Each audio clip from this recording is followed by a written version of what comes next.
it comes to premium luxury sedans, the rear seats usually don't fold down, and this car follows the same approach. Hey everyone, today we're taking a closer look at the BYD Seal 08 EV. The one we have here is the mid-range version, specifically the 905 Flagship model. Here's the key, and now let's walk around the car and check out both the exterior and the interior. A quick shout out to our automotive partner in China for sharing this video and helping make it possible. Thank you for your support. Hey everyone, it's Michael from motortorque. If you enjoy staying up to date with the latest automotive news, reviews, and industry updates, be sure to subscribe and hit the notification bell so you never miss any of our exciting content. Thanks for watching, and let's get started. Starting with the front, the Seal 08 EV features a split headlight design. The upper section houses the daytime running lights, while the lower section contains the high and low beam headlights. Everything is LED, and the headlights also use projector lenses. Around the edges, you'll notice a unique dotted design that gives the front end a more refined appearance. Looking down at the front bumper, you can spot 6 radar sensors, which means this car comes equipped with front parking sensors. Behind the lower center grille is an active air intake system that automatically opens and closes as needed. Moving up to the roof, you'll see the LiDAR sensor used for the vehicle's assisted driving system. Let me show you a side view of it as well. Don't ask why. This assisted driving setup uses BYD's single LiDAR solution. We've already experienced similar systems in other BYD models, and if we get the chance, we'll definitely test this car's assisted driving performance to see how it performs in real-world conditions. Now let's talk about the size. The car measures 5,150 millimeters in length, 1,999 millimeters in width, and 1,505 millimeters in height, with a wheelbase of 3,030 millimeters. That places it firmly in the mid to large sedan category. From the side, you'll notice the rear windows use privacy glass, which does a great job of protecting passengers' privacy inside the cabin. The suspension setup includes a double wishbone system at the front and a multi-link suspension at the rear.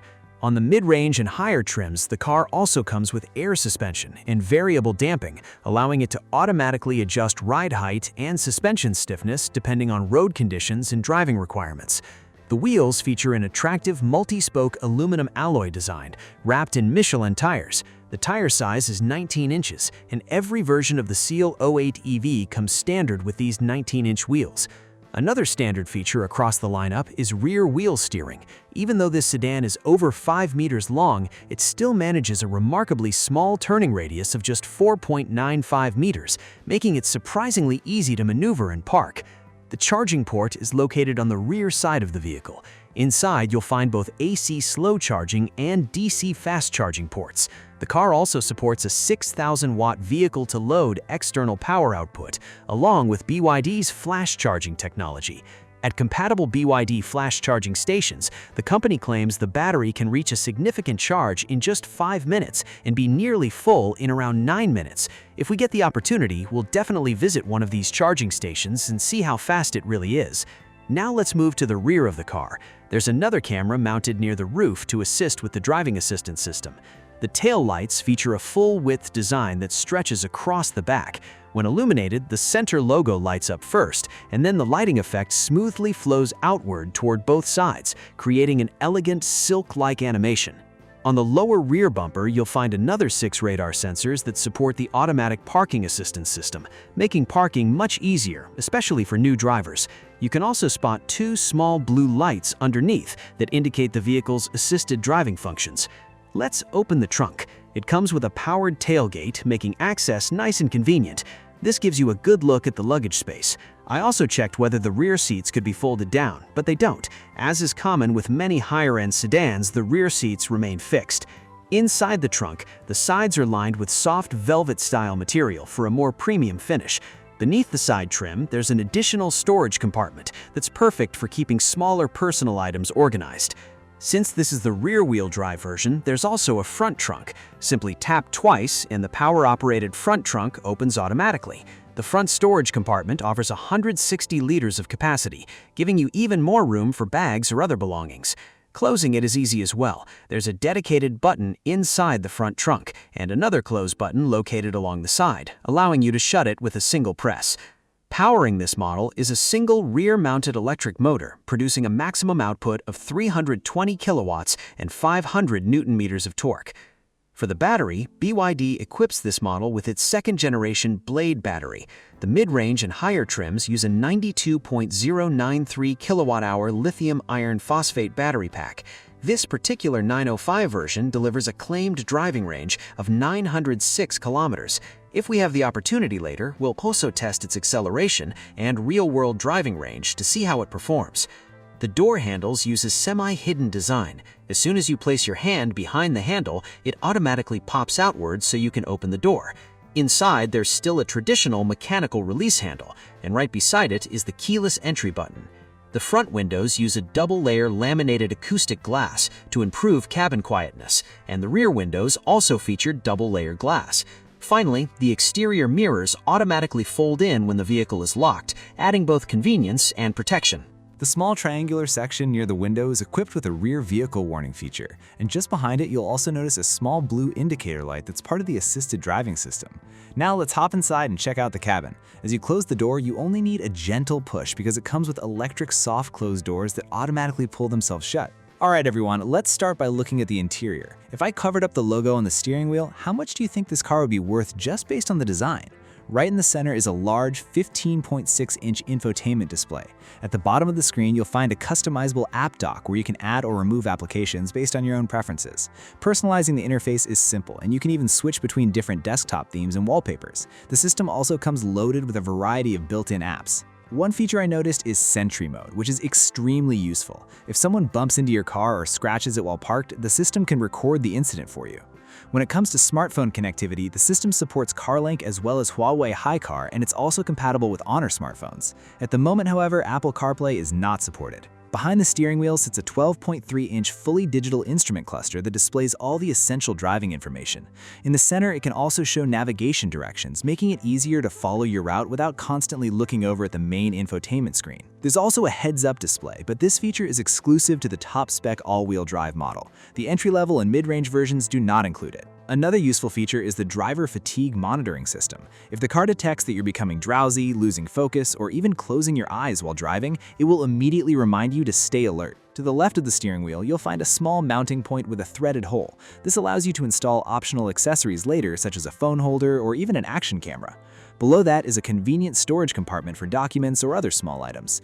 Even inside this compartment, the surfaces are lined with soft velvet material, showing impressive attention to detail. The audio system comes from Devialet and includes a total of 20 speakers throughout the cabin, promising a premium listening experience. Now let's take a closer look at the craftsmanship and materials. The steering wheel is wrapped in leather and feels comfortable to hold. The grip is just right, and all the controls on both sides use physical buttons instead of touch-sensitive controls. On the left side of the steering wheel, there's also a dedicated assisted driving control stalk. The steering column supports 4-way manual adjustment, allowing you to move it forward, backward, up, or down for a comfortable driving position. The door armrest is nicely designed, and both the upper section of the door panel and the door pull handle are finished in leather. In fact, almost every surface you regularly touch inside the cabin is covered in soft touch or leather-wrapped materials. The overall fit and finish feel very refined. Take a closer look at the inner door panel. The layered pattern almost resembles the texture of decorative stone, giving it a unique appearance. Running through the middle is a colorful ambient lighting strip that adds a modern and premium atmosphere. Overall, the attention to detail is excellent.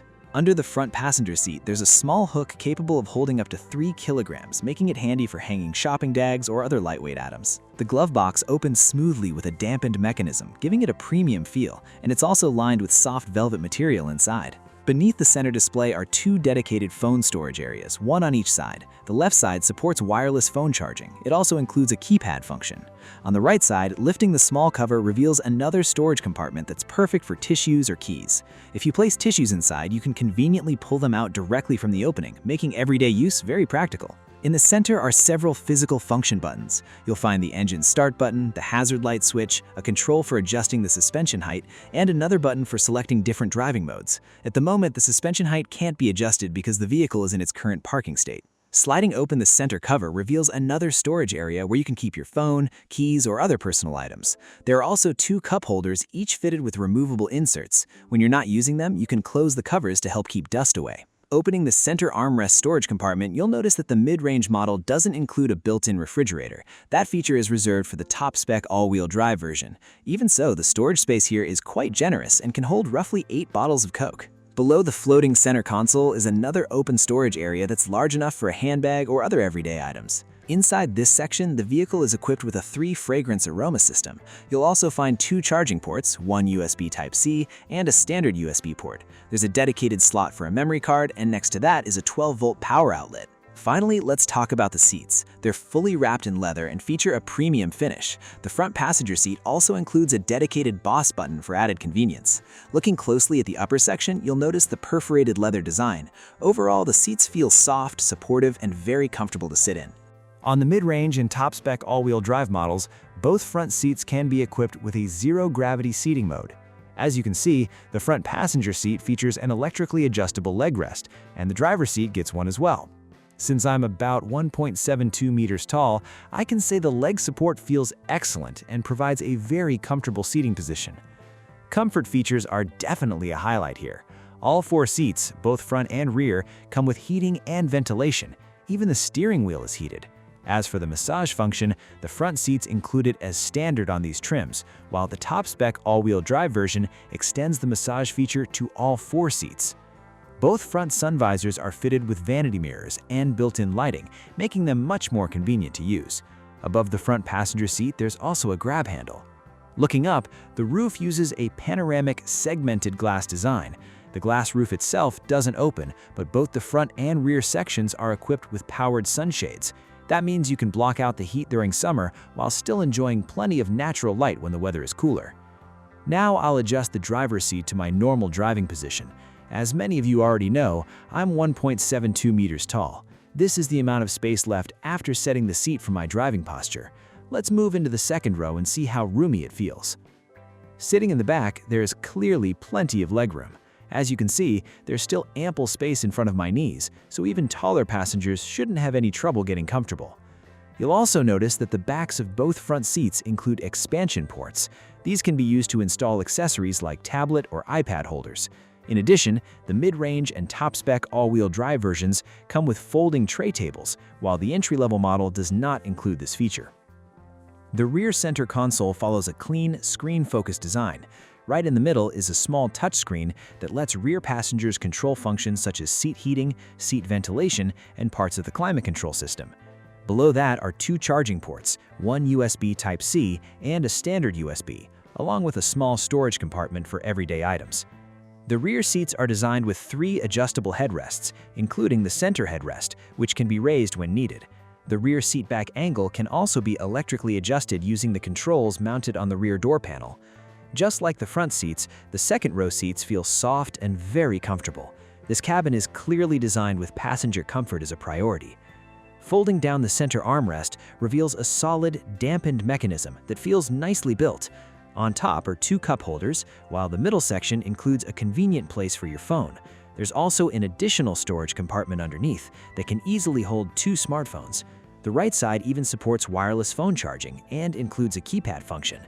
You can also use this space to store documents or other small items.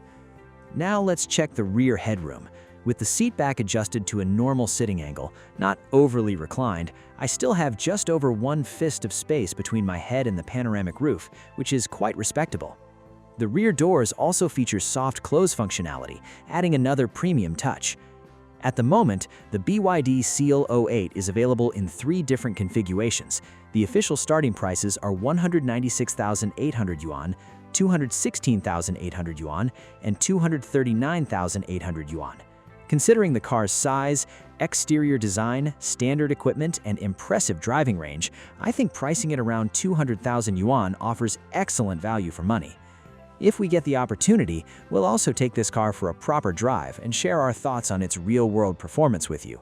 For those of you who regularly travel long distances and feel that a pure electric model may not provide enough range, BYD also offers a hybrid version with a combined CLTC driving range of over 1,600 kilometers.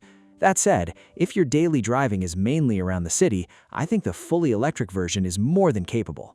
So now it's your turn. If you had a budget of around 200,000 yuan, about 29,537 US dollars, and you were shopping for a mid to large sedan, which model would you choose? Let me know your thoughts in the comments below, and if there are any other cars you'd like to see featured on the channel, tell me that as well. Don't forget to like the video, subscribe to the channel, and I'll see you in the next one.